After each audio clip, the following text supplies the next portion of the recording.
Well, good morning. We got ourselves a new week. It is Monday, September the 9th. So glad you're here. Here's what we're working on this morning. Hamilton police are warning about the circulation of fentanyl gummies. Simone Gavros is on this story this morning. The aerobatic team, flight team, the Red Arrows, are going to be teaming up with the Avro Lancaster later this week for a special flight. Allen in the pocket. Allen will run it himself. And Josh Allen and the Buffalo Bills open up their season in dramatic fashion.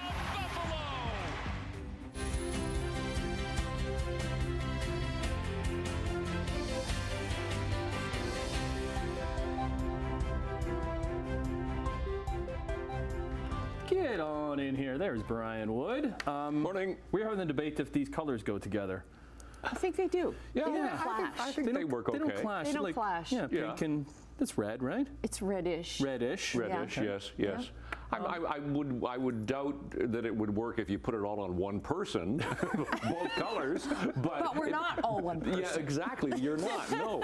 So there. Does this work? No. But it actually works with the two of you. Yeah, it looks good. Sure. Well, We're each our own person this morning. Yeah, there we go.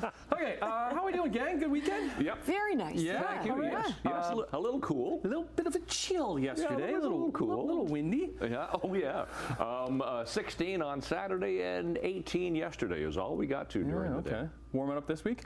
Yes. Oh, it's going to be a gorgeous week. We just have to get through today. Today we could get a shower. We could get a thunderstorm. It's about a 30% chance of that beginning this morning. But the temperature should climb. At least we'll hit into the 20s for the day today. The high should be 21. So at least we're getting there.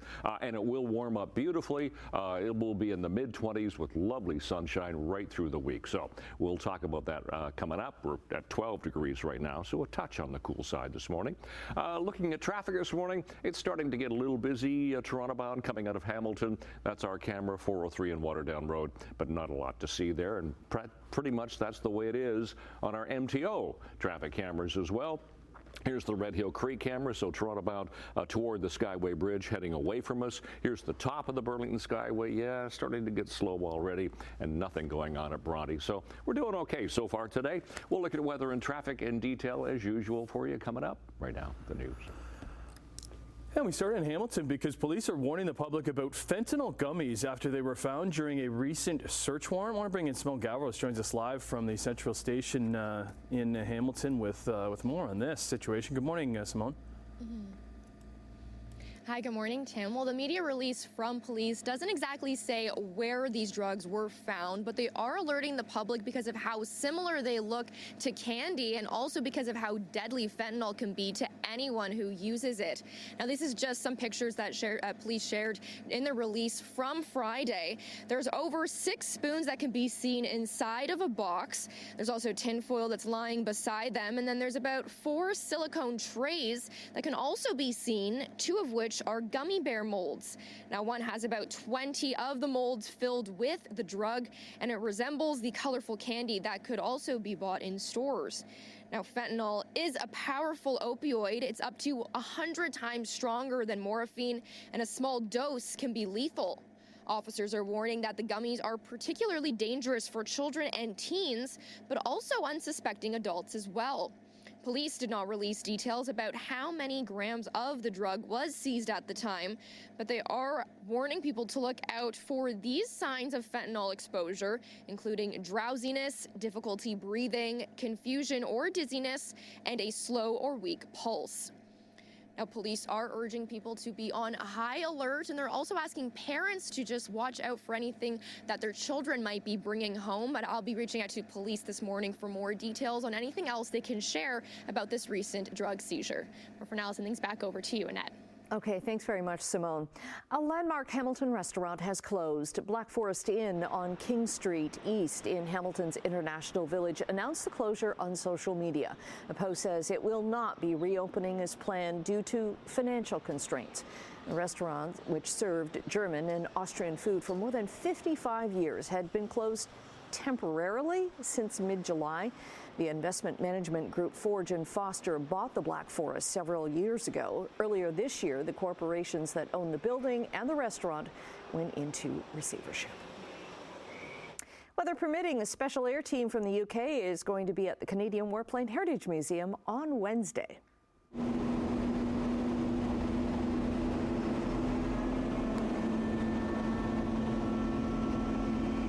The Red Arrows, that's the Royal Air Force's aerobatic team, have a stopover planned at the museum in Mount Hope. They are set to arrive at noon on Wednesday, and they'll only be at the museum for a couple of hours. It's for a special photo flight with the museum's Lancaster bomber as part of the Royal Canadian Air Force's 100th anniversary.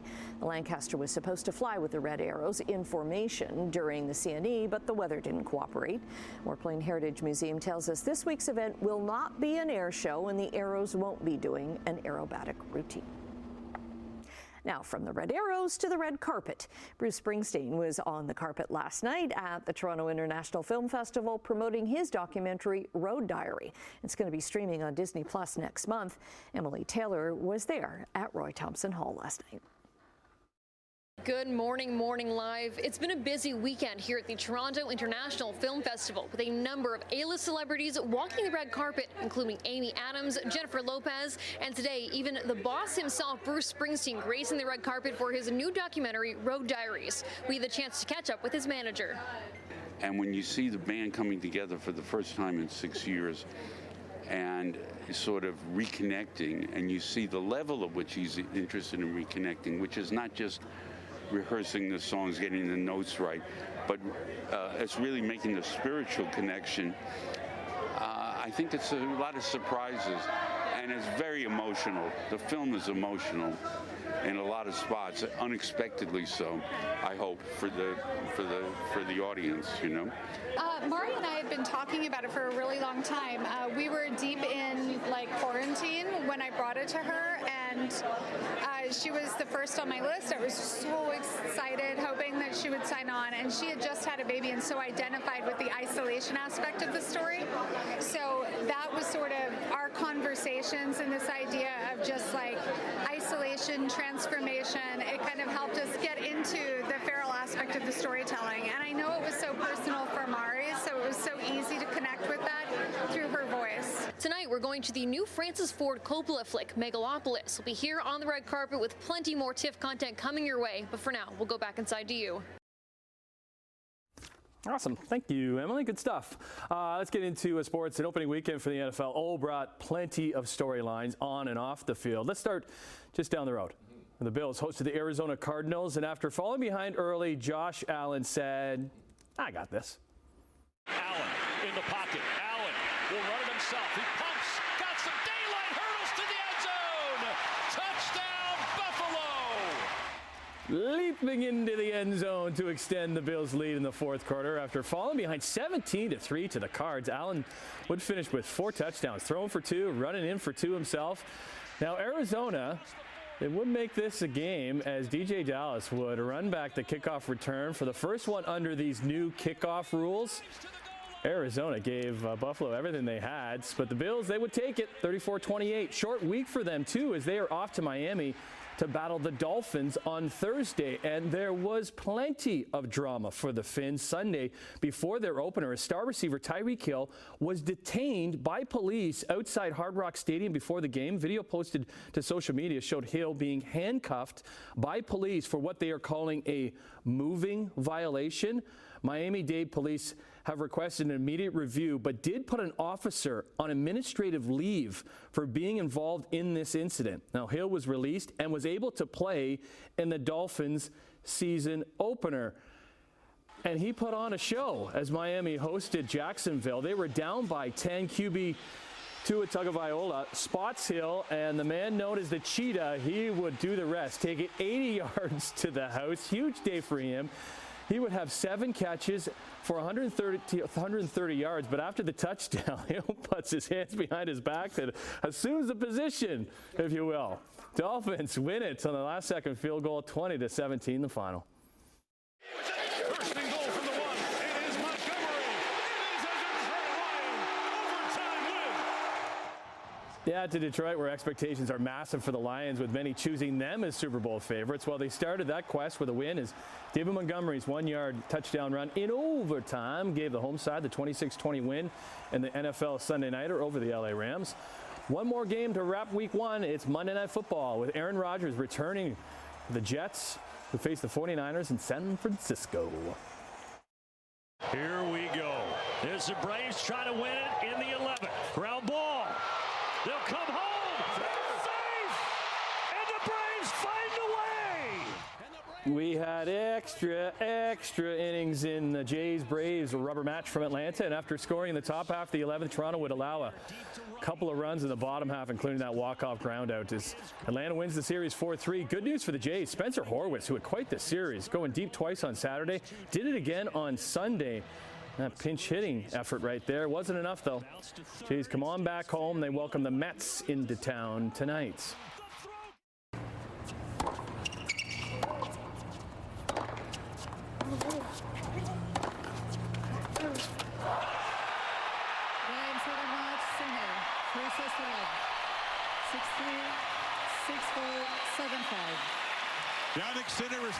Sinner won his second Grand Slam of the year, becoming the first Italian man to take the U.S. Open title. He took down American Taylor Fritz, who was the first American in the final since 2006. But Sinner dominated in straight sets. He takes home a cool $3.6 million. Yep, here we go. 11 minutes after 6 o'clock. It's a Monday again. We're looking at a little bit of light rain actually pushing in right now.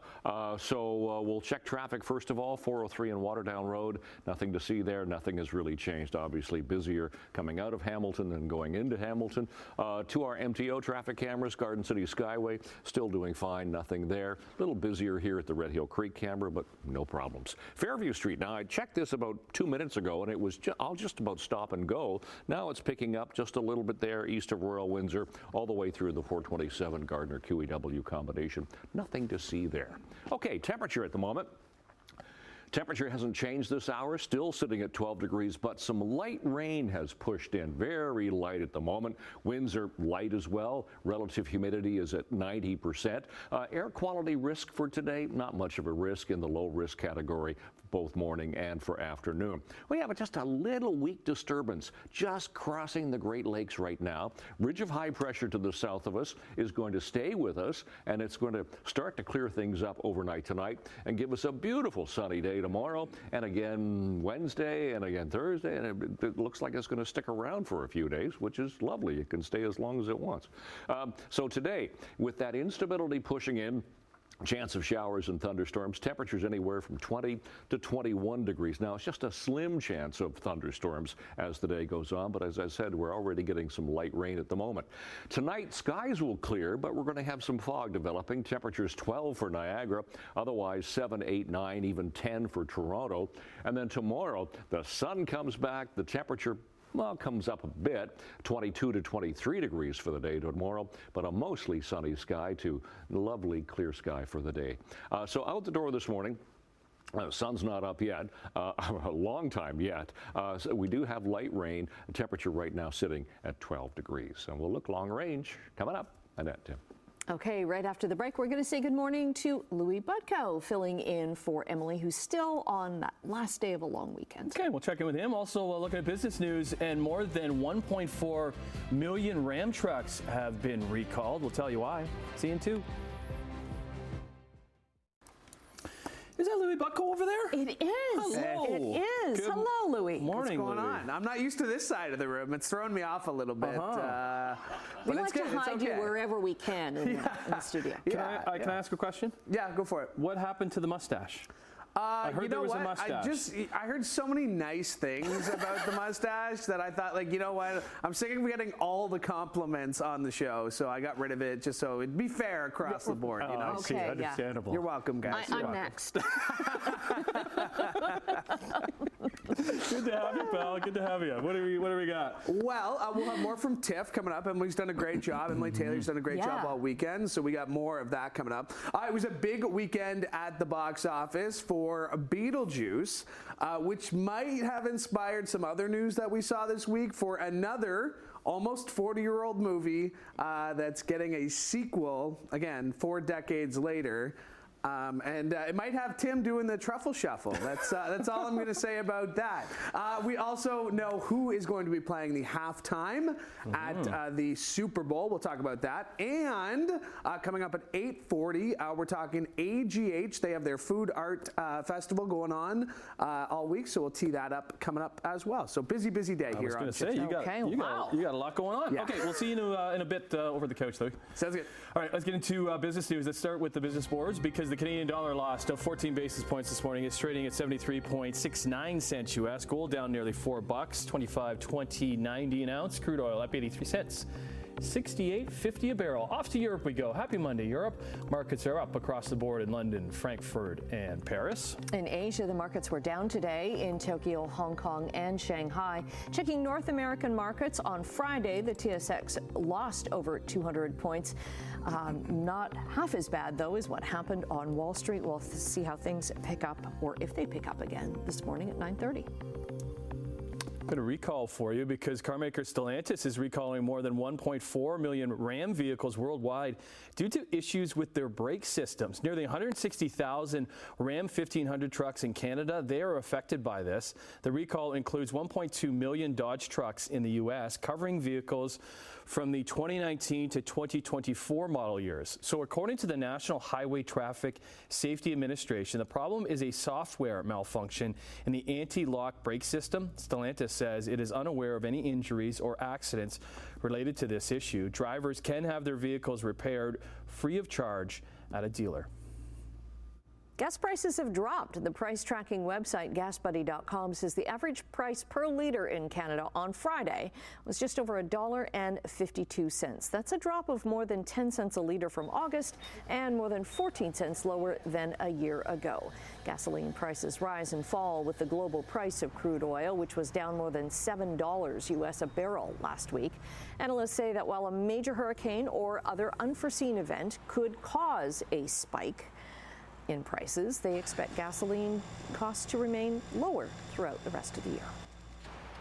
Well, Canada Post is proposing an increase in postage rates next year. It would bring the cost of a cross-Canada stamp bought in a booklet, coil, or pane up 25 cents to $1.24. Canada Post says the new rates would generate about $80 million in gross revenue in 2025.